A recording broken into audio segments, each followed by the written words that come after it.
Pronto, já iniciei a gravação aqui, depois a gente disponibiliza lá no YouTube para quem não pôde assistir aqui ao vivo, tá?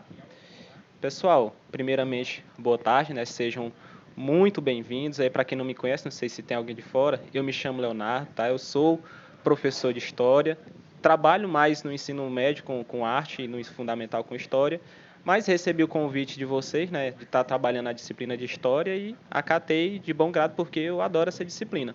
Apesar de não ter tido muito tempo, né, para estar preparando tudo direitinho, inclusive já vou até avisar, gente, que nossas aulas terão uma temática, né, que a gente vai trabalhar muitas questões, só que hoje, exclusivamente hoje, a gente não vai ter essas questões porque eu não tive realmente tempo, tá? Essa semana é a semana que eu estou no ensino fundamental e eles dão muito trabalho. Hoje eu tive aula de 7h30 da manhã até meio-dia, aliás, 11h55, né? Meio-dia praticamente. Então, ocupa muito tempo. Aí acabou que não consegui preparar as questões para vocês direitinho. Mas aí amanhã eu mando essas questões e na próxima aula a gente vê essas questões e as questões também da próxima aula, porque é muito importante que a gente esteja sempre trabalhando essas questões. Algumas semanas atrás, né, a gente fez, né, uma live que era focada mais em propriamente o estudo, né, se preparar para o Enem. E a gente falou, né, dessa questão de trabalhar as revisões, de trabalhar questões, né? Porque vocês agora estão no momento de se preparar diferente, né? Vocês estão acostumados a se preparar para uma prova mensal, né? Todo mês ali, agora bimestral, né? Todo bimestre vocês vão lá e fazem uma avaliação para medir, né, o nível de conhecimento que vocês estão, apesar de, entre aspas, não ser uma medição muito correta, mas é isso que vocês fazem, né? Só que agora, esse estudo voltado para o Enem, né, você se prepara um ano inteiro, né, ou mais de um ano, para um dia específico, né? E nesse dia você tem muitas questões para fazer. Ou seja, se você não está preparado, não está habituado em fazer questões, você já chegou perdendo no momento da prova. Porque como é que você chega lá, outro exemplo, como é que você chega para jogar bola no campo ali de futebol enorme se você nunca nem correu numa quadra pequena ali de futebol? Você não vai conseguir acompanhar o pessoal que está correndo ali, porque você chegou despreparado. Então a gente se prepara para o Enem estudando, né, e conciliando com muitas questões, tá bom? Dito isso, pessoal, a gente vai dar início ao nosso conteúdo. Deixa eu só situar aqui para o pessoal que vai ver a gravação depois. Vou deixar aqui maiorzinho para eles. Vocês não estão entendendo o que eu estou falando porque não está aparecendo para vocês, mas na minha tela de gravação aqui eu configuro aqui algumas coisinhas a mais. Pessoal, história é o seguinte, história é muito fácil, vocês vão tirar de letra no Enem. Porém, né, você tem que conhecer muito da história para poder se dar bem nessas questões. Porque história, gente, de maneira geral, é assim, é tudo que aconteceu ao longo dos anos e a gente tem que entender ele e entender essas situações e nos situarmos, né, nesse período. Ou seja, aqui, nesse primeiro momento, eu trouxe uma introdução para a gente entender onde começou cada período, onde terminou cada período. Lá no grupo, gente, não sei se vocês tiveram a curiosidade de ver, mas alguns dias atrás eu coloquei o conteúdo, né, que a gente vai trabalhar nesse pré-ENEM. Então a gente começará com a Idade Antiga, passaremos por Idade Média, Idade Moderna e Idade Contemporânea, né, que é a idade que a gente vive atualmente. Dentro desses tópicos enormes, a gente vai trabalhar assuntos específicos, né? Dentro da pré-história, vamos trabalhar uma coisa. Dentro da Idade Antiga, trabalharemos outra coisa. Está tudo bem explicadinho lá no grupo, tá bom? Quem quiser ter mais um aprofundamento sobre isso. Inclusive, depois eu vou até colocar na descrição aqui do vídeo que vai estar disponibilizado no YouTube. Se você não encontrar na gravação, no grupo, você encontra na gravação. Aqui, pessoal, nós vamos nos situar, certo? Esse coisa que está aparecendo no slide de vocês aí, a gente chama de reta histórica, tá? Ou linha do tempo histórica. Nós vamos entender os principais marcos, né? Marco não é o teu amigo Marco, não, tá? É o marco, o ponto mais importante que marcou o início ou o final de determinado período.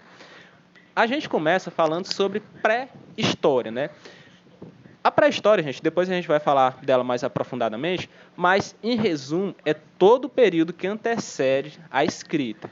Aqui cabe uma pequena reflexão, tá? Porque alguns historiadores, hoje em dia, né, isso está sendo abordado em alguns seletivos de educação, alguns concursos, alguns vestibulares de algumas faculdades, em que essa visão de pré-história encontra-se um pouco equivocada, né? Porque se história, pré-história, todo o período que antecede a escrita, aquelas tribos que hoje em dia ainda não têm a escrita, só a fala, eles ainda estão vivendo na pré-história, então cabe essa reflexão, tá bom? Mas para nós aqui, para a nossa prova, história, pré-história, todo o período que antecede a invenção da escrita, tá bom?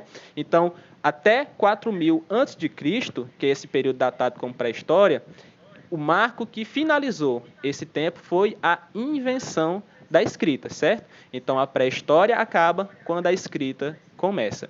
A escrita que começou e deu início à tão famosa, né, e tão importante Idade Antiga. Você pode ver que a Idade Antiga está até representada por uma esfinge aí, né? Depois a gente vai ver o povo egípcio com mais firmeza, a gente vai entender um pouco dessa sociedade. E quando foi que acabou, né? A Idade Antiga acabou em 476, já depois de Cristo, com a queda do Império Romano do Ocidente. Dito isso, depois desse período começou, né, a Idade Média, também conhecida como Idade das Trevas, e depois a gente vai ver mais aprofundadamente por que é conhecida dessa maneira, que o marco, né, final dela foi a tomada de Constantinopla pelos turcos, dando início assim à Idade Moderna. E a Idade Contemporânea começou com teve o seu marco ali com a Revolução Francesa, né, que fez o mundo virar de ponta cabeça. Lá embaixo, nessa reta histórica, eu vou dar um zoom aqui, você que se quiser dar um zoom na live, é só fazer o movimento assim de pinça, você vai ver lá embaixo, ó, tá vendo que lá em Idade Antiga tem começa assim outra reta embaixo, não sei se você está visualizando direitinho aí, mas tem uma retinha bem embaixo da Idade Antiga.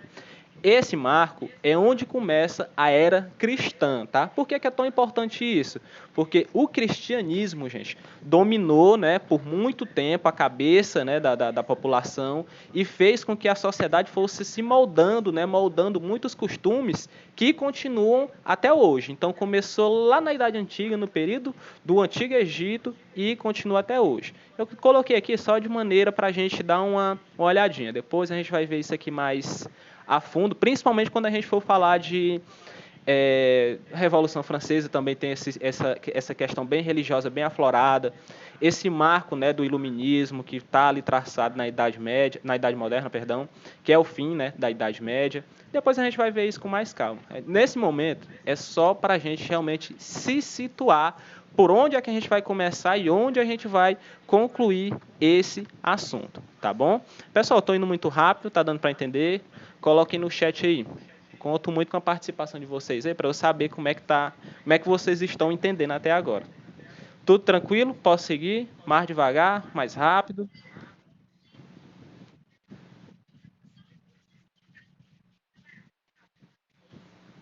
Pronto, tudo bem. Tá dando para entender? Bia, como eu vou explicar esse negócio posteriormente, eu vou seguir adiante e a partir de agora eu falo mais devagar e depois eu vou pincelando esses pontos aqui que ficaram meio subentendidos, tá bom? A gente vai ver isso aqui tudo novamente, é só uma introdução aqui, tá? Pessoal, aqui é o seguinte, o primeiro assunto que nós deveríamos estudar seria a pré-história, certo? E depois a gente começar a ver as coisas relacionadas à Idade Antiga. Dentro desses assuntos, eu mudei um pouquinho a ordem para ficar mais fácil a assimilação, porque esse conteúdo que fala de Idade Antiga, especificamente sobre Grécia, que é o assunto que a gente vai começar hoje, ele é um pouco mais trabalhoso, vamos dizer assim, do que o assunto da pré-história. Então eu coloquei ele no começo, enquanto vocês estão aí com a cabecinha descansada, e depois a gente vai finalizar essa aula falando de uma maneira assim bem ampla sobre o período da pré-história. Hoje, gente, a gente não vai se prolongar muito, tá bom? Não vou tomar muito aí do tempo de vocês, sei que vocês estão aí meio ainda que se adaptando a esse novo modo de estudar, então a gente vai bem tranquilo hoje, tá bom? Pessoal, vamos começar o assunto de hoje falando sobre Grécia. Então você que vai fazer suas anotações aí, papel e caneta na mão e vamos começar. Em primeiro lugar, pessoal, nós vamos entender essa primeiro lugar, a topografia da região grega, né, da região da Grécia. Então a gente tem aqui nesse momento algumas noções geográficas daquele ambiente. Por que eu trouxe isso, né? Muitas provas abordam determinados temas que falam desse momento, falando de nomes de regiões, né? E às vezes a gente não estuda muito isso na nossa escola, né, convencional, porque a gente se prepara de uma maneira diferente. Mas aqui, como a gente está voltado especificamente para o Enem, a gente tem a oportunidade de trabalhar bem da maneira que vocês vão ser cobrados, né, daqui a pouco. Então, gente, aqui, deixa eu até dar um zoom aqui pro pessoal. A gente tem aqui esse mapa, né? Vocês deem uma olhadinha, deem um zoom aí também para vocês se localizarem. Nesse círculo maior, a gente tem a região ali da Península do Peloponeso. Depois, né, a gente conhece a região mais fortemente dominada por Esparta. Esse local, né, era banhado, né, até hoje, né, banhado pelo Mar Adriático. Do lado esquerdo aí do mapa de vocês, a gente tem o Mar do Egeu e a Península Ática, onde dominou a região de Atenas. E lá embaixo vocês vejam a ilha de Creta. Por que eu estou falando isso para vocês? Professor, não faz sentido nenhum, não estou nem entendendo essas palavras aí, mas para que você está falando isso? Na prova de 2019 do Enem, né, tinha a seguinte questão, né? A gente tinha uma questão que falava o povo que dominou a península do Peloponeso, tinha como religião, aí tinha todo um texto, né? Quem é o povo que dominou a religião do Peloponeso, da península do Peloponeso? Se eu não desse essa noção de geografia para vocês aqui, vocês não saberiam que era o povo de Esparta. Ou seja, quando nós falarmos de península do Peloponeso, associe a Esparta. Quando nós falarmos de península ática, associe a Atenas. Muitas questões gostam de bater nessa temática, tá? O Enem é bem assim, ele gosta de cansar o candidato. Ele coloca palavras que você não conhece, termos que você desconhece. Então, por exemplo, aqui, uma temática bem abordada em questões. O pessoal que fazia, não falando dessa maneira, tá, gente? Mas usando a linguagem aqui informal. O pessoal que fazia comércio no mar Adriático, usava ali a pesca como fonte primária de renda. A gente sabe aqui, através desse mapa, que é o pessoal mais voltado àquela região de Esparta. Então a gente vai ter essa noção de geografia só para entender um pouco da interpretação do Enem. Você não precisa lembrar desse mapa, esse mapa provavelmente não vai ser cobrado para você, não em história, tá? Só se for lá em geografia. Mas não vai ser cobrado esse mapa para você. O que eu quero que você aprenda com essas noções de geografia aqui é que na Península do Peloponeso, Esparta era a dona daquela região. E a Península Ática é Atenas, que era dona daquela região. Um era banhado pelo Mar Egeu e outro banhado pelo Mar Adriático. Só isso que você precisa aprender nesse momento. E lá, pelo final, né, a gente tem a ilha de Creta. Depois a gente vai falar um pouco mais sobre ela para a gente poder entender por que ela está aqui neste mapa, tá bom? Então, nesse primeiro momento, eu só quero que vocês entendam e aprendam a se situar, né? Aprendam a nomenclatura que as pessoas vão trabalhar nessas questões. Às vezes o Enem, gente, não é que seja difícil, é porque ele gosta de cansar o candidato, né? Questões com textão desse tamanho aqui, que na hora que você bate o olho, você já está cansado. Então, trazer essas ferramentas, conhecer esses atalhos, vai fazer com que você ganhe muito tempo, né? Então, falando de Grécia, a gente vai definir, né, delimitar, falando melhor, a Grécia em alguns períodos, certo? Então, o primeiro período que a gente vai tratar aqui é o período pré-homérico. Dizer, professor, mas do que tratou esse período pré-homérico? O período pré-homérico, gente, foi realmente, vamos dizer assim, que os traços mais fortes de desenvolvimento dessa sociedade. Então, a gente tem o povo chamado de pelágios, que começaram a se desenvolver naquela região, expandiram para Creta. Posteriormente, chegou-se, né, teve o desenvolvimento dos fenícios, que intensificaram muito o comércio marítimo, e posterior a isso tem os minos. Os minos, para quem não sabe, é como eles chamavam ali, vamos dizer, o presidente ali da nação dele naquele momento, né? Então, Minos é o rei ali daquela região. Falando de fenícios, a gente volta aqui um pouquinho no mapa e observem, deixa eu voltar aqui, e observem bem, né? A gente tem a ilha de Creta, como eu falei para vocês ali agora há pouco, uma questão muito restrita, né? Então a ilha de Creta, apesar de ter se desenvolvido uma sociedade bem interessante naquela região, ela era muito pobre, né? O solo era muito pobre. Então, como é que esse pessoal conseguia sobreviver naquela região? Através da expansão do comércio marítimo. Depois de muito tempo, nessas expansões marítimas acabaram culminando lá naquelas regiões de Portugal e depois na diáspora negra, que a gente vai ver em outro momento. Mas só para que vocês entendam, porque eu deixei Creta para depois, porque ela era fortemente e considerada, né, um expansor marítimo ali. Então, o comércio marítimo era realmente a praia, né? Vamos usar essa analogia de Creta. A gente tem também, né? Deixa eu passar aqui. Deixa eu diminuir o zoom aqui, que senão o pessoal da gravação vai ver um negócio bem esquisito aqui. Pronto. Minos, né, que era essa questão de dominância, a pessoa que tinha o maior poder na região, né, é exemplificado na figura de um rei, realmente. Não sei se vocês lembram, né, mas vocês já devem ter visto em algum filme, alguma série, a lenda, né, do Minotauro, né. Então vem desse período pré-homérico lá da Grécia, que tinha aquele labirinto lá para chegar no castelo. Acho que vocês já viram alguma série, algum filme que aborda essa temática. Então esse Minos de Minotauro vem dessa questão do rei daquela região, né? Do poder, né? Da simbologia que ele tinha. E o pessoal associou isso a uma figura fictícia de que ele se transformava ali num ser que tinha perna de cavalo. Vocês sabem um pouco da lenda, né? Minha internet está só caindo, professor. Pois é, Flávio, a internet esses dias em Valência está horrível, né? Mas tente acompanhar. E se tu não conseguir, depois tu pega a gravação e assiste em outro momento, certo?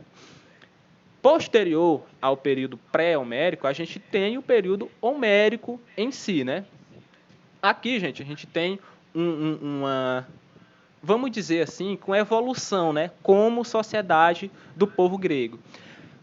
Para quem não sabe, né, para quem não entende muito assim dessa questão, mas o povo grego foram, né, os primeiros traços de uma sociedade realmente desenvolvida depois, né, do período ali da pré-história. Então, os gregos foram aqueles primeiros que trouxeram essa situação, né, de sociedade como um todo. Então, em primeiro lugar, a gente tinha uma unidade gentílica, que a gente chamava de geno, que era uma unidade básica de produção, que a gente tem uma siglazinha que chama de UBP, certo? Nesse geno, né, a gente tinha o pater, que era a pessoa mais velha daquela tribo, que tinha o poder religioso, o poder político e o poder militar daquele momento. Principais povos: jônios, dórios, aqueus e eólios. Depois, quem quiser dar uma pesquisadinha em cada um desse povo aí, só para conhecer, a critério de curiosidade, porque não é muito abordado assim, o que esse povo fazia, o que aquele povo fazia, não é tão abordado, mas quem quiser depois, a critério de curiosidade, dar uma olhadinha nos jônios, dórios, aqueus e eólios, você não vai perder nada fazendo isso, certo? Posterior ao período homérico, né? Aliás, ainda no período homérico, aqui, gente, esse desenho ficou bem tosco, mas é porque eu não tive muito tempo para fazer bem direitinho. Nesse período homérico, gente, a gente vai entender como é que a Grécia se formulou, né? Então, a gente tem aqui, deixa eu ver se eu consigo colocar um mouse aqui. Não sei se vai ficar bem visível para vocês, ó. Mas a gente tem aqui, ó, no meio desses círculos aí coloridos, um círculozinho azul. Acho que vocês estão vendo, né? Esse círculozinho azul eu fiz para representar os genos, né? Então a gente vai entender como foi a evolução desse pessoal, né? Como o pessoal foi se desenvolvendo até formar as polis, né? Então, nessa bolinha azul, a gente vê um geno, né? Então imagine aqui uma reunião de pessoas, geralmente da mesma família, que estavam aqui, ó, no mesmo lugar, e então começou a constituir uma pequena vila, vamos dizer dessa maneira. Aquela família começou a se multiplicar, né? Então, a bolinha já ficou maior. Você está vendo ela aqui na cor rosa, né? Manda depois o PDF no grupo. Tá bom, depois eu mando lá. Aí vocês podem ver essa bolinha rosa aqui, que representa a fátria, que é a junção de vários genos. Isso aqui era muito bom se eu fizesse num quadro para vocês, mas como eu não tenho como fazer aqui, mas vocês vão tentando assimilar o que eu estou falando aqui, que eu acho que dá para entender tranquilamente. Então, entenda, o geno é um emaranhado ali de pessoas e a fátria é a junção de vários genos, ou seja, esse rosinho aqui já é a junção de vários desses azulzinhos pequenos. Esse azul maior já representa a tribo, que é a junção de várias fátrias. Em laranja, a gente já tem aqui uma demo, que é a junção de várias tribos, e em vermelho a gente tem uma polis, que é a junção de vários demos. Então entenda, geno, quando as pessoas começam a aumentar, se multiplicar, cria-se uma fátria. Quando as pessoas começam a aumentar mais ainda, se multiplicar mais ainda, cria-se uma tribo. Quando as pessoas se multiplicam mais e mais, cria-se uma demo. E por último, né, quando se junta mesmo muitas e muitas desses desenvolvimentos, a gente tem uma polis, que a gente vai já ver mais a fundo o que é, né? Então, imagine aqui na nossa cidade, né? Vamos só se situar aqui só para vocês entenderem. Um genus, né? É como se fosse ali um bairro que tem muita gente da mesma família. Sabe? Você já viu um bairro assim que tem muita gente da mesma família? Então, a gente pode chamar ele de um gênero. Então, uma rua, né? Uma rua. Vamos dizer que uma rua era esse gênero, porque tem várias pessoas da mesma família. O bairro seria a fátria. A região, né? Por exemplo, região sul seria a tribo. A região sul e norte seria o demo e a cidade toda seria uma polis. Então, se Valença tivesse nessa nomenclatura aí, Valença seria uma polis, né? Não sei se vocês pegaram bem a analogia, mas é só para vocês se situarem um pouquinho nessa evolução, vamos dizer assim. Posterior a esse período homérico, a gente tem o período arcaico. E aqui, gente, as coisas começam a ficar um pouco mais, sei lá, vamos dizer, interessantes. Começa-se, né, realmente a sociedade a se desenvolver filosoficamente, militarmente, politicamente, e aqui o bicho começa a pegar. Nesse período, a gente tem um marco muito grande, que é o fortalecimento ou o surgimento de Atenas, né? Lembra que eu falei agora há pouco da Península Ática? Nessa Península Ática, né, a junção do povo jônio, que fez lá daqueles gênios, que virou uma fátria, que virou uma polis, se tornou Atenas, né? Atenas, naquele momento, se tornou uma cidade-estado, né, uma polis, muito poderosa, porque ela tinha um comércio, né, muito fortificado. Vocês viram lá que a ilha de Creta era bem afastadazinha, não tinha quase nada para ela? Já em Atenas, né, as terras eram boas, então o cultivo era muito fácil. Comercializar com as outras regiões se tornou quase que obrigatório para elas, porque tinha que exceder as produções, né, e aquela região muito ali dos lados, aquela região mais lateralizada, não tinha tantas terras férteis, né? Porque depois, se vocês quiserem dar até uma pesquisada nessa região, é muito pedregosa, né? Tem uma região lá que a terra é toda preta, né? Não sei se vocês já viram alguma foto assim, o pessoal gosta de postar, o pessoal mais famoso assim viaja muito para essa região. Em algumas praias assim tem areia negra, né? E aquilo ali é muito infértil, nenhum mato sequer, nenhuma erva daninha nasce naquele local, de tão infértil que é aquela região. Então, Atenas, como tinha terras boas, se aproveitou desse cenário, né, e começou a produzir e a fortificar o seu comércio, ou seja, se tornando ali a chefe, vamos dizer dessa maneira, da Península Ática. Igual eu falei lá naquele mapa anteriormente aí para vocês. Posterior a isso tudo, a gente tem uma questão bem importante para a prova de vocês. Aqui, gente, nesse momento, a gente tem que... Deixa eu só afastar aqui um pouquinho, senão eu vou tampar aqui o nome do... Para vocês não estar mudando nada, porque é só na gravação aqui, gente. Aqui, gente, nós temos que nos aprofundarmos um pouquinho nessa sociedade ateniense. Vamos entender um pouco de como essas pessoas viveram, né? Quais eram seus costumes e como essa sociedade se desenvolveu. No canto superior do slide de vocês, a gente tem um primeiro momento falando sobre democracia ateniense, dentro do período clássico, tá? Então, essa primeira visão de democracia surgiu lá em Atenas, né? E vamos ver o porquê. Embaixo aqui, gente, você tem o nome, ó, democracia, né? Você está vendo que o nome está separadinho ali.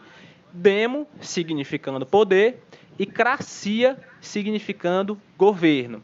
Ou seja, poder de governo, traduzindo mais propriamente dito ao que se falava naquele momento, democracia significava poder de governo ao povo. Ou seja, o poder ao povo de governar. Então, democracia significa eu, né, como cidadão, interferir diretamente na criação de leis, na criação de tributos, na extinção de tributos, na extinção de leis, por exemplo, na exclusão, né, no fim da escravidão, por exemplo, se tivesse escravidão naquele momento. Então, a gente tem como democracia poder ao povo, né? Hoje, né, nós vivemos em uma democracia, né?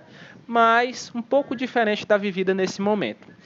Naquele momento, né, hoje nós votamos para escolher as leis ou nós votamos em alguém que vai lá e vai escolher as leis pela gente?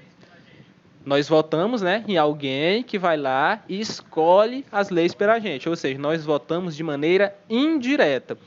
Lá nessa democracia ateniense, eles votavam de maneira direta, né? O próprio cidadão ia lá e votava nas leis. Ele se reunia no lugar mais alto da cidade, né? E um legislador chegava lá e dizia: gente, vocês concordam que a partir de agora quem roubar vai ter a mão cortada? Um exemplo, né? Aí todo mundo ia lá, levantava a mão: eu concordo, eu discordo, eu não concordo. Ou seja, diretamente, né? Votando.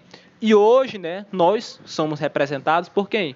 Por vereadores, prefeitos, deputados, senadores, presidentes, várias e várias pessoas que indiretamente selecionam, né, as leis para a gente. E aqui a gente tem um problema muito grande, né, que é o problema da representatividade.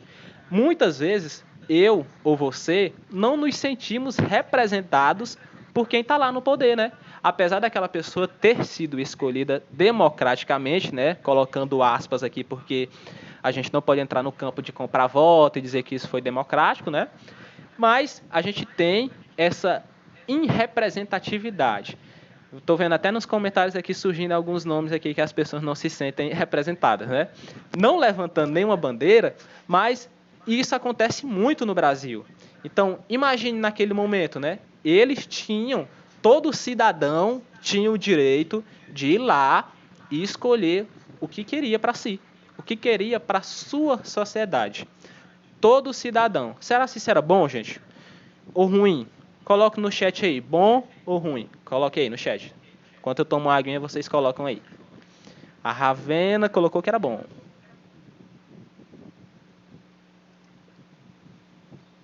Maria Eduarda também achou que era bom, né? A Beatriz disse mais ou menos. O Flávio também, né? Pessoal, ó, agora vamos aqui, né? Vamos ver se isso realmente funcionaria na prática. Todo cidadão teria direito de participar ativamente da sua democracia, né? Mas quem era cidadão naquele momento?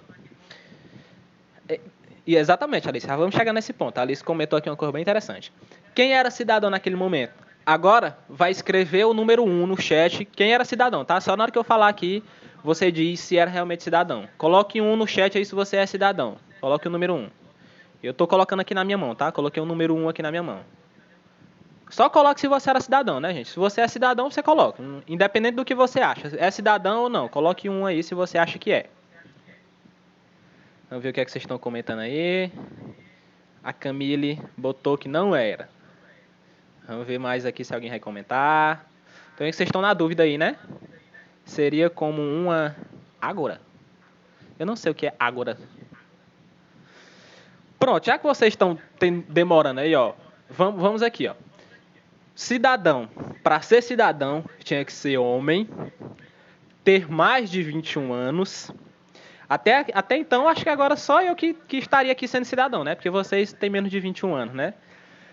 Tem que ser homem, mais de 21 anos, ter pai e mãe ateniense. Aqui eu também já não era, porque eu não tenho pai e mãe. Por exemplo, se for falando de Valência, meu pai e minha mãe não nasceram em Valência. Então, dentro da nossa aula aqui, eu acho que não teria nem ninguém que seria considerado cidadão. Então, por que era tão fácil decidir aquelas coisas naquele momento? Porque eram pouquíssimas pessoas que eram consideradas cidadãos. Ou seja, numa sociedade que tinha 1.000 pessoas, talvez tinha 10, 12 que eram cidadãos. Por quê? Eram critérios muito específicos para ser considerado cidadão. O que é que vocês comentaram aqui?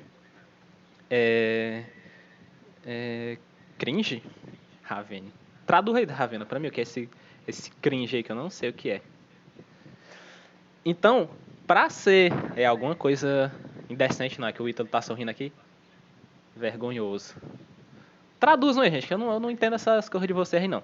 Então, essa sociedade era bem fácil, né, de dizer, então a gente consegue decidir as coisas democraticamente. Mas até onde vai a democracia? Se de uma sociedade que tem 1.000 pessoas, só 12 podem votar. Então, hoje, né, a gente é muito mais democrático do que nesse período. Apesar dessa falta de representatividade, como a gente falou, talvez isso possa ser abordado em alguma questão, mas a nossa democracia é bem mais evoluída do que essa. A gente tem, nesse momento, o nome da era Atenas, onde as mulheres não eram cidadãs. É? Pois, boa curiosidade, não sabia. A gente tem, nesse momento, Clístenes como pai da democracia. Posterior a ele, a gente teve o Péricles. Não é o Péricles cantor lá de samba, não, tá? De pagode, não. É o Péricles aqui, um dos pais, né, da democracia. Outro ponto que vocês devem pesquisar depois, gente, são alguns personagens desse momento, tá? De vez em quando, algum vestibular ou outro gosta de abordar. Outra pessoa que eu vejo sendo muito abordado nessas provas é Solon e Trácon. São outros, né, estadistas, legisladores também. Tem até um pequeno resumo aqui do que eles fizeram. Depois, se vocês quiserem se aprofundar mais, você pega o nome dessas personalidades e pesquise lá mais a fundo sobre o tema, tá bom? Eu não vou ficar falando muito aqui não, porque não é tão abordado assim em questões, mas eu trouxe aqui para critério de curiosidade, para depois vocês não dizerem que a gente não viu esse assunto aqui. Aqui, pessoal, a gente tem a cultura ateniense, mais voltada para o período clássico. Então, nesse momento, a gente tem o crescimento, né, a exponenciação do teatro. O teatro, né, que seguia dois temas, né, que era a tragédia e a comédia, representado por essas máscaras aqui. Deixa eu até dar um zoom aqui, ó. Essas máscaras, tá? A gente chama de personas, que são a máscara da tragédia, que é essa máscara que está tristezinha, e essa máscara que representa a comédia. Então, quando a gente fala naqueles... Não sei se vocês já viram, naqueles laudos psicológicos, por exemplo. Fulano de tal tem uma persona meia duvidosa, ou seja, a pessoa tem uma dupla personalidade. Deixa eu ver o que vocês comentaram aqui. Acho que a Taíla comentou alguma coisa. Deixa eu ver aqui no chat.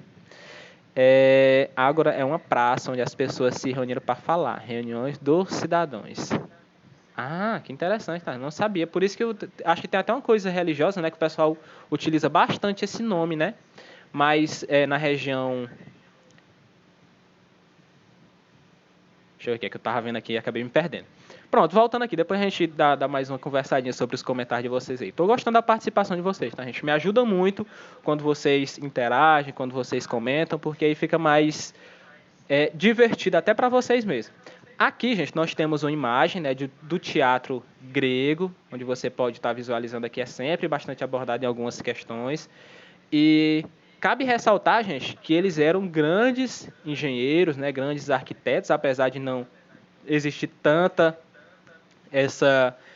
esse tipo de nomenclatura, né, chamar as cores desse modo. Mas, olhem só, nesse período, gente, a gente não tinha microfone, né? Só tinha o voice phone, era gritando mesmo para as pessoas ouvirem. E aqui numa peça, olha o tanto de gente que conseguia ouvir, né, o que as pessoas estavam falando. Lembra muito, né, o formato que hoje em dia os estádios de futebol estão seguindo, né? Já os shows, né, teatro, espetáculo, estão numa temática bem diferente, né? Agora o artista fica sempre acima do público, né, e o público mais abaixo, né? Mas é bem interessante a gente ver isso, dessa acústica, né, que eles desenvolveram no teatro, para só falar normalmente ali e uma pessoa que está, sei lá, 50, 60 metros ali acima conseguir ouvir de maneira bem tranquila. A não ser que, só que as pessoas tinham que ser bem educadas, né? Tinha que ficar todo mundo calado. Acho que hoje em dia isso não funcionaria muito bem, não. Principalmente aqui, né, na nossa região, no nosso Brasilzão. No velho e bom jeitinho brasileiro. Deixa eu ver o que é que vocês... Quando eu vejo comentário aqui, eu já quero responder. Meu primo tem uma tatuagem dessas máscaras. Acho que ele tá no mundo errado. Não, essa máscara não significa tanta coisa assim ruim, não. Tragédia era mais importante do que a comédia, né? O pessoal gostava mais, né? Se afiliava mais. Nesse ponto, gente, na cultura ateniense, a gente tem também um forte desenvolvimento da filosofia. Dentro da filosofia, a gente tem os filósofos pré-socráticos e os pós-socráticos. Quem são os mais importantes? São os pós-socráticos, que são eles: Sócrates, né, obviamente, Platão e Aristóteles. Isso vocês vão ver com mais propriedade na aula de filosofia. Só para vocês se situarem, que quando a gente fala de cultura ateniense, quando a gente fala de Grécia, a gente também fala desses filósofos. Então, muitas vezes as pessoas falam: professor, mas essa questão aqui não tinha nada a ver, estava falando de filosofia. E filosofia não tem em Atenas também, não? Tem, né? Então, cabe você aprender um pouquinho de tudo. Infelizmente, você tem que ser aí uma enciclopédia. Ver o que é que vocês estão... Enquanto eu passo o slide aqui, vou ver o que é que vocês estão papeando aqui. Tragédia é o mais importante. A Camille comentou: só fica na parte de cima, gente rico. Sobre a plateia. A Ana Beatriz comentou: eu já sei o conceito de política de Aristóteles e Platão. Por sinal, Platão era meio doido, né? Quem não era doido na Grécia? Inclusive, gente, vocês... Deixa eu só afastar aqui um pouquinho. Pronto. Vocês já viram, né, o pessoal postando aquela frase Carpe Diem? O pessoal gosta de postar nas legendas, né? Aquela frase ali vem desse período grego, tá? Quando o Império Grego começou a sucumbir, as coisas estavam tão ruins que a única coisa que eles poderiam fazer era Carpe Diem, que significava aproveitar o dia. Ou seja, o pessoal às vezes posta, né, nas legendas aí de Instagram, Carpe Diem, aproveite o dia. E não sabe, né, que ali veio de um momento de desespero, né, desse pessoal que não tinha mais nada para fazer a não ser aproveitar o último dia ali, talvez. Daqui a pouco a gente vai ver como é que isso aconteceu. Período arcaico. O que se deu, né? O que foi o marco desse período arcaico? A gente tem muita música com esse nome, Ravena? Nunca vi. Depois eu vou dar uma pesquisada. Mas vem desse período.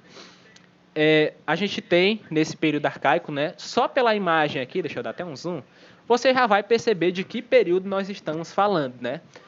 Nós estamos falando da sociedade militar mais famosa da Idade Antiga, a sociedade de Esparta.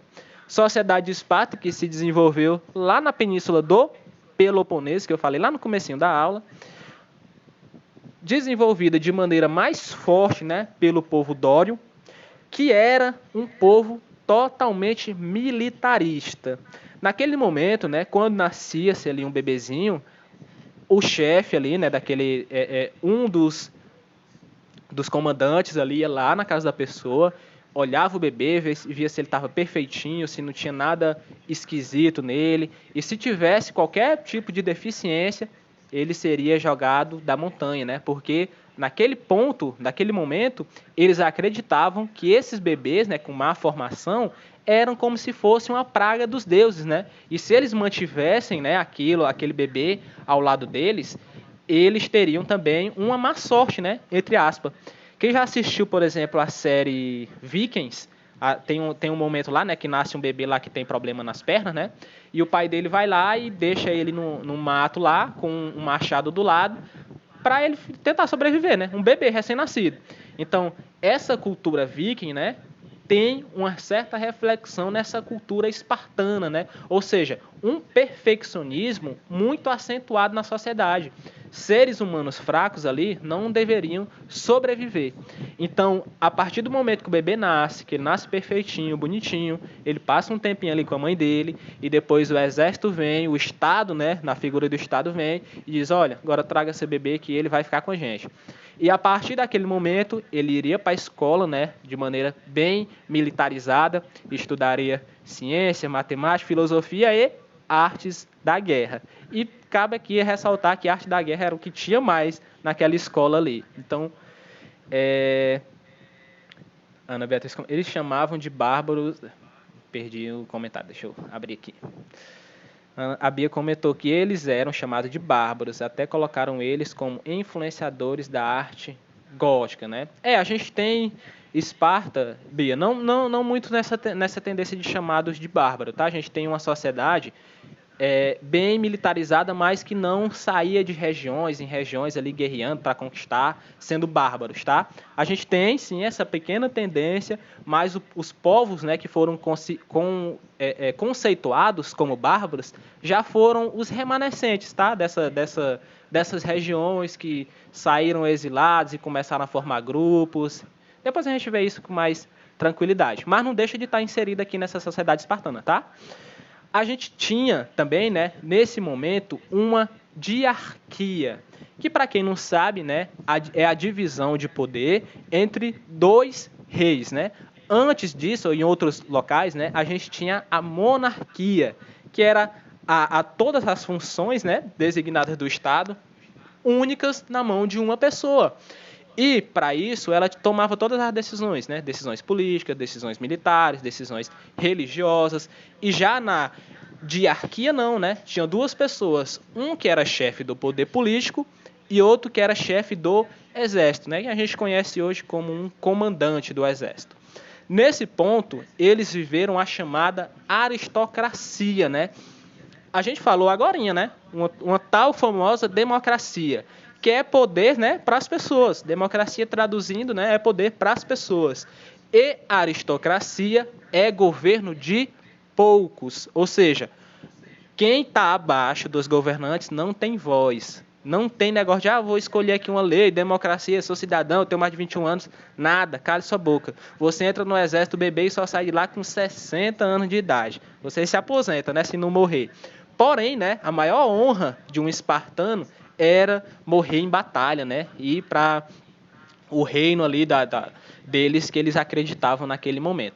A gente tem, pessoal, nessa imagem aqui, né, eu coloquei de propósito uma imagem aqui do filme 300, né, não sei se vocês já assistiram, né, apesar de ser bem fictício, né, ter muitas coisas assim, Leônidas é o He-Man, né, parece o He-Man, o cara falta não morrer, tem assim muita coisa fictícia, mas tem muita coisa que trata bem interessante daquela sociedade espartana. Não sei se vocês já tiveram a oportunidade de assistir o filme, né? Mas tem até uma cena lá que ficou muito famosa, em que os 300, né, de Esparta saíram lá para guerrear, né?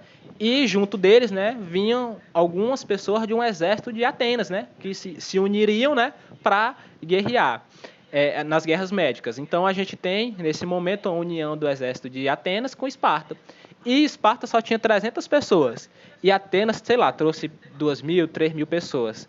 E naquele momento, né, na cena do filme, quem quiser ver depois é bem interessante, o outro comandante chega para Leônidas e diz, Leônidas, você só trouxe esse punhado de pessoas? Leônidas vai lá no exército dele, né, e pergunta, fulano, qual é a sua profissão? O cara, eu sou pedreiro. Pergunta para o outro, fulano, qual é a tua profissão? Eu sou diarista. Fulano, qual é a tua profissão? Eu sou escravo.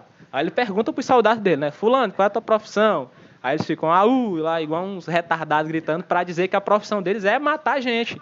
Então, naquele filme, né, apesar de ter muita ficção, mas trata, né, realmente da força, né, do militarismo exercido por Esparta. Então, Esparta, né, que era o povo dório, né, Esparta é realmente a região, tem essa questão militar aflorada. Quem não assistiu depois desse filme aí, dê uma assistida que você vai achar bem interessante. Eu não entendo a lógica dos espartanos em Hollywood irem para a guerra de...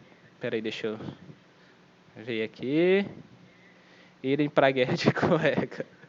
Pois é, né? Mas, assim, imagina-se que eles se vestiriam daquela forma ali para facilitar os movimentos, né? Eles tinham uma filosofia de que a dor, né, era imaginária. Ou seja, eles passavam dias e dias, né, no frio congelante, com aquelas roupinhas deles ali minúsculas, ficavam dias ali dentro d'água, saindo só para se alimentar às vezes.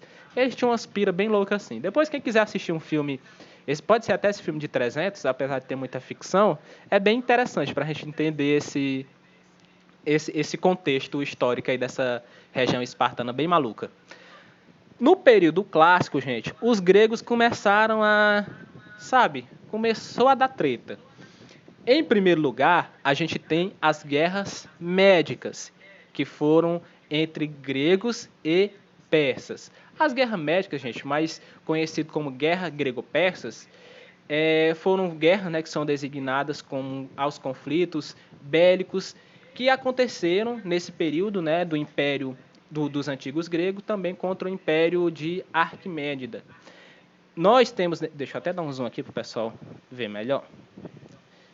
Nós temos nesse período a colisão, né, de muitas ideologias. A ideologia política, a ideologia filosófica do que eles acreditavam e também, né, como sempre, uma disputa por territórios e por poder, né? Então, essa luta entre gregos e persas que acabou enfraquecendo muito essas ligas que se formaram, porque assim, Atenas, né, com a Liga do Peloponeso, lá no que eu falei para vocês naquele mapa lá, de um lado guerreava, e a Confederação de Delos, que era de Atenas, que ficava lá do outro lado do mapa, principalmente voltada às guerras marítimas, porque eles eram ótimos navegadores, se reuniram, né, e ficaram lutando ali contra os invasores de maneira geral. Então, povos como aqueus, jônios, dórios e eólios, que faziam parte desse império, começaram uma disputa muito forte ali na região da Ásia, das colunas gregas, na região de Melito, e tentaram, né, se livrar desse domínio persa. Porém, né, eles sofreram muito com esse confronto. Principalmente, né, Esparta, porque Esparta realmente foi para a linha de frente. Esparta foi quem mais guerreou. Quando terminou a guerra, Esparta estava ferrada, com perdão da expressão, e Atenas estava lá, toda bonitona. Por quê? Atenas estava guerreando só no mar, e era muito boa nisso.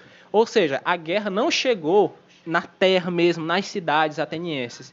E Esparta se ferrou, ficou toda feia, toda acabada. E quando eles olharam aquilo, eles pensaram, cara, vamos detonar agora Atenas, porque eles subiram nas nossas costas. Então, o povo que era aliado começou a se degladiar, começou a se matar. E essa guerra entre eles a gente chama de Guerra do Peloponeso, que é toda aquela região que a gente viu lá no mapa. Então, esse confronto durou cerca de 27 anos. E não foi 27 anos de conversa não, viu? É 27 anos mesmo, gente morrendo todo dia. Imagine uma guerra aí, imagine esse cenário, né? A gente vive hoje um cenário bem triste, né, de pandemia, com muitas pessoas morrendo diariamente. Imagine isso, né, acontecendo através de uma guerra e durando 27 anos. Então imagine os frangalhos que a sociedade espartana e ateniense ficaram.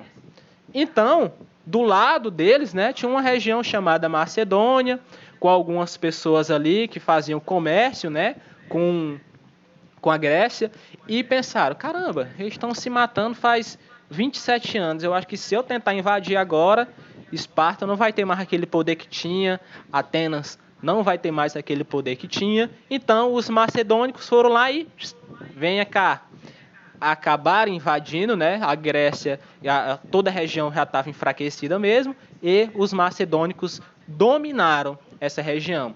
Essa ascensão macedônica ficou muito mais conhecida, né, com Alexandre, né, conhecido como Alexandre o Grande. Depois, quem quiser assistir o filme, gente, do Alexandre o Grande, é um filme assim maravilhoso. Assim, tem alguns pontos, né, que eu achei meio esquisitinho, porque transformaram o Alexandre num, assim. Depois, se você assistir lá, vocês vão entender. deixaram ele menos másculo, vamos dizer dessa maneira. E eu achei meio esquisitão assim isso, porque o cara era, pelo que a gente sabe, né, o cara era, com perdão da expressão, né, mas não vou nem falar para não coisa aqui, mas vocês entenderam, o cara era respeitado, vamos dizer dessa maneira. E lá no filme, né, no filme Alexandre o Grande, ele é meio, sabe? Depois vocês vejam lá e vocês vão entender o que eu tô falando. O Império Macedônico, gente, tomou conta de uma região enorme, enorme. E o Alexandre o Grande, montado no seu cavalo, que ele chamava ele de Bucéfalo, era a linha de frente nessas guerras. Então ele não ficava lá mandando, ó, dizer, vai conquistar aquela região ali e eu vou ficar aqui de boas esperando, não. Alexandre o Grande ia na linha de frente, meu amigo. Ele ia lá mesmo com seu cavalinho e saía matando geral. Então, a gente tem esse Império Macedônico ganhando muita e muita expressão. Aqui nesse mapa, ó, você pode ver aí, tá em laranja, são, né, todas as regiões que o Império Macedônico conseguiu conquistar, né? Então você vê ali que a Pérsia está ali, que se estendeu até o Egito, uma região da Ásia. Você pode dar um zoom aí que você vai ver melhor. Então, foi uma região muito, muito, muito grande, né? Então, a gente tem essa questão de expansão territorial bem aflorada nesse momento. A cultura, né? A cultura macedônica, que era uma cultura helenística, dizer, professor, mas o que é essa cultura helenística? De maneira geral, era a cultura grega, né, associada com a cultura oriental. Helenístico, gente, de maneira geral, é juntar, né, duas culturas e utilizar como se fosse uma, né? Então, Alexandre o Grande tinha uma grande vantagem quando ele conquistava determinada região, que ele não impunha, né, a sua religião, a sua política, os seus modos de vida, ele não impunha esse tipo de coisa. Ele adaptava, deixava as pessoas seguir algumas coisas que elas acreditavam, fazia, né, uma cultura mista, uma cultura, assim, vamos dizer, entre aspas, laica, né? Não é bem laica, mas vamos botar assim, entre aspas. Professor, mas eu não sei o que é laico. Laico é que não tem religião definida, tá? Então, trazer essa mescla, né, de cultura grega com cultura oriental foi um dos marcos mais fortes do Império Macedônico. Além de tratar dessa questão de se aproveitar da Guerra do Peloponeso, Atenas e Persa se mataram lá à toa, e ele foi lá e venha.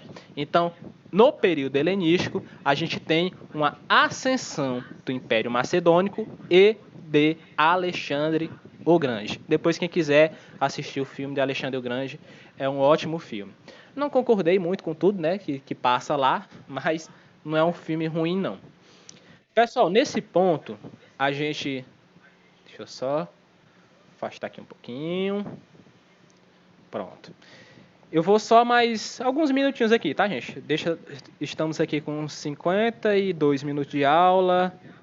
Vamos fechar na 1 hora, tá? Aí a gente conclui aqui, para não ficar também muito cansativo para vocês. Pré-história. Por que eu decidi colocar esse assunto depois daquele lá, né? Sendo que o assunto da Grécia só vem depois da pré-história, né? Segundo a cronologia. Como eu falei lá no início, né? Foi para facilitar um pouquinho o entendimento de vocês. Então, pré-história. Em cima tem até um título aí, bem intuitivo. A história antes da escrita, né? Cabe aquele questionamento lá, como eu falei para vocês, né? Mas se cair em uma prova e perguntar qual é o período da pré-história, você vai dizer que é todo o período que antecede a invenção da escrita. Aqui tem uma pintura, tá, representando um pouco dos homens sapiens sapiens ali, lutando ali com um mamute, só para a título de curiosidade mesmo, a gente dá uma olhadinha nessas imagens. Aqui, gente, nós temos alguns termos, né, bem importantes desse momento. Deixa eu só afastar aqui um pouquinho. Pronto. Vocês viram, né, que esses slides da pré-história têm bem mais informações do que os slides lá da Grécia, né? Porque esse assunto tem muita, como é que chama? Datação, né? Por exemplo, a gente tem um período que vai de tanto até tanto, um período que vai de ano tal até ano tal. Aí isso é mais chatinho de você aprender só eu falando, né? Então eu sempre coloco escrito para facilitar com que vocês assimilem, né, esse conhecimento. Então, pré-história, gente. Esse período vem desde o aparecimento do ser humano. Isso é fato. é muito difícil se dizer com certeza, né, quando foi que começou. Não se sabe, né? Então a gente sempre aproxima essas datas. Então a gente diz onde terminou e não onde começou, porque é muito difícil dizer isso de maneira contundente. Até, né, a gente diz que acabou, né, com o desenvolvimento da escrita, em que também o homem acabou dominando a natureza, né? Então a gente tem o início, né, de manipulação de metais, manipulação de pedras, o descobrimento do fogo, o domínio do fogo, o uso da escrita, né, aquela primeira escrita lá que foi desenvolvida, que foi a escrita cuneiforme. Daqui a pouco a gente vai ver mais sobre ela. E dito isso, a gente tem aqui, ó, pré-história é o período anterior ao aparecimento da escrita. Portanto, né, o período que vai até 4000 a.C., já que é aproximadamente nesse período que se desenvolveu a escrita cuneiforme, como a gente já vem falando ao longo da aula. O termo pré-história, né, quer dizer, obviamente, o período anterior à história. A terminologia foi criada por historiadores do século XIX, pois eles consideravam que, para se falar de história, era necessário ter algo, né, escrito. Como eu falei para vocês, isso é passível de controvérsias, né? Uns falam que a pré-história nunca acabou, que nunca teve pré-história e blá blá blá. Mas o que a gente precisa saber é realmente as divisões da pré-história, né? A gente tem períodos, né, bem delimitados da pré-história, com fatos bem interessantes presentes em cada período. Nessa divisão da pré-história, né, a gente pode dividir em dois grandes períodos. Um que a gente chama de Idade da Pedra Lascada e outro que a gente chama de Idade dos Metais. Obviamente, né, a gente associa já que a Idade da Pedra Lascada é quando o ser humano não tinha domínio de nenhum tipo de metal, e a Idade dos Metais é quando ele passou a dominar esses metais, não é? Obviamente. A Idade da Pedra vai até o aparecimento dos primeiros humanoides, até 10.000 a.C. E, para fim de estudo, se divide em um período paleolítico, ou Idade da Pedra Lascada, no período neolítico, ou Idade da Pedra Polida. Tem essa datação aí, gente, mas vocês não precisam estar se preocupando em aprender que foi até a Idade dos Metais, foi até 5.000 a.C. Não, quem precisa aprender essas coisas aí é criança aí do 5º ano, 6º ano. Vocês precisam entender como foi esse processo evolutivo da sociedade. É bom que você entenda, né, mais ou menos em quando está situado cada período, mas não fique se preocupando em decorar, né, em aprender essas datas especificamente não, tá? Porque vocês já estão em um nível um pouco acima de estar aprendendo uma data, certo? A gente tem... Foi voltar aqui. Só um instantinho, tá? A gente tem aqui nessa imagem, tá, uma análise aqui que a gente está vendo aqui do pessoal ilustrando, né, um descobrimento ali do fogo, né, uma possível utilização de ferramentas arcaicas, né, para desenvolver o fogo. Inclusive, gente, eu acho muito interessante essas séries que tem lá Discovery, que tem essas técnicas primitivas. Não sei se vocês já assistiram, né, mas Desafio em Dose Dupla, Largados e Pelados, tem um monte de série bem interessante sobre essas técnicas de sobrevivência aí. E é muito legal, gente, que a gente veja essas coisas, né? Não que vá agregar muito na sua vida ver essas séries, tá? Mas é muito legal pra gente imaginar, né? Porque o pessoal, por exemplo, do Largados e Pelados, eles são soltos ali em uma região por 20 dias. Geralmente eles nem aguentam, né, o tempo todo do programa, mas de maneira geral eles passam ali 20 dias e emagrecem 10 quilos, ficam tudo cabeludo, parecendo um maluco, porque a gente está acostumado com o comodismo, né, dos nossos dias atuais. E quando a pessoa é colocada numa situação dessa, imagine você aí que está me ouvindo agora, se passar, não vou botar nem muito não, meia hora sem o celular, assim, sem saber onde ele está, né? Pensando que tem perdido o celular. Meu Deus do céu, já enlouquece. Não consegue passar meia hora. Imagine esse pessoal que nunca teve nada disso, não tinha energia elétrica.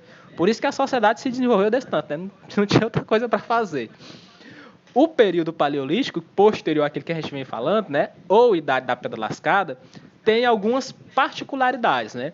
Nessa época, o ser humano habitava em cavernas, era nômade. Professor, eu não sei nem o que é nômade, Nômade é aquela pessoa que está ali na região, aproveita tudo que tem ali e na hora que acaba, ela sai, né? É um tio que você tem que vem visitar na sua casa aí, bebe tudo aí, come tudo, depois vai embora. Teu tio aí, você pode considerar ele como um nômade. Sequer, né, dominavam o fogo e sempre habitavam nessas regiões mais montanhosas, mais com cavernas, que era mais fácil deles nem precisar construir abrigo. Só entrava ali no lugar, dormia e era isso. Viviam da caça, né, da pesca, da coleta de frutas, raízes e tudo mais. Tudo que relacionado a não fazer nada, não produzir nada. Tudo a aproveitar o que a natureza tinha a oferecer. Nessa fase, né, a gente não tinha também uma comunicação desenvolvida, as pessoas se comunicavam muito através de gestos, começavam ali a elaborar algumas palavras, outra forma de expressão, né, foram, né, e são as pinturas rupestres. Aqui na nossa região, né, tem muitas pinturas rupestres. O Parque Arqueológico de São Raimundo Nonato é um dos mais antigos, né, um dos sítios arqueológicos mais antigos da América, né? O fóssil que foi encontrado lá, o fóssil da Zuzu, é considerado um dos primeiros seres humanos, dos primeiros humanoides a andar aqui nessa região. A gente tem aqui na nossa cidade, cerca de 30 quilômetros daqui, na Buritizal, aqui a gente tem muitas pinturas também, né? Algumas estão sendo degradadas pelas pessoas que moram por lá, né? Os meninos. Um dia eu fui lá, né? O menino tava usando o negócio usando a pintura, né? Aquela machadinha que tem lá, não sei se vocês conhecem, mas tem uma machadinha lá, né? Perto do arco da igreja. Dá de ver o arco da igreja assim. Aí tem uma pintura de uma machadinha. O menino tava usando para mirar de estilingue. Vontade de dar um casco nesse menino. Mas aí eu acho que o pessoal lá já tá bem mais com a mentalidade desenvolvida a respeito dessa conservação. Mas até então, né, a gente via muita degradação. E isso, né, é apagar a nossa vida, né, a nossa história. Então, pessoal, ó, a gente deu 1 hora de aula aqui hoje, eu não vou me prolongar muito hoje para não cansar muito vocês, que tem muita aula essa semana, né? Tem aula de manhã, aula à tarde, aula à noite. O horário tá bem corrido aí para vocês, né? Deixa eu ver quantas pessoas a gente reuniu aqui, ó. Tínhamos 13 pessoas, né? A média realmente boa, né? Pelo que eu estava esperando. Então, pessoal, é isso. Eu espero que vocês tenham entendido. Coloquem lá no grupo, né? Sugestões de, sei lá, fala mais rápido, fala mais devagar, fala sobre isso, faz isso. Porque a gente está aqui para conversar, tá bom? A gente está no momento de aula, né? Mas a gente está no momento mais informal aqui. Então, eu preciso muito da ajuda de vocês para que a gente consiga, né? Desenvolver uma técnica melhor, estudar da melhor maneira possível. E na próxima aula, né, a gente vai começar o nosso treino de questões. Pessoal, para hoje, alguma dúvida? Tudo ok? Tudo tranquilo? Vamos lá, se manifestem aí. A Taírla comentou que tá ok, né, Taírla? Deu para entender direitinho aí o que a gente quis passar nessa aula? Tudo bem, tudo ok, tudo certo. Pronto, pois que bom, gente. Tudo ok, né? Tô vendo todo mundo comentando aqui, tudo belezinha. Certinho. Gente, eu falo muito nas aulas de história, tá? Porque eu sou realmente da história. Então, assim, na hora que eu começo a falar, eu não paro mais. Deu para entender, né? Flávio comentou que tá tudo certo. Pois, pessoal, é isso, tá?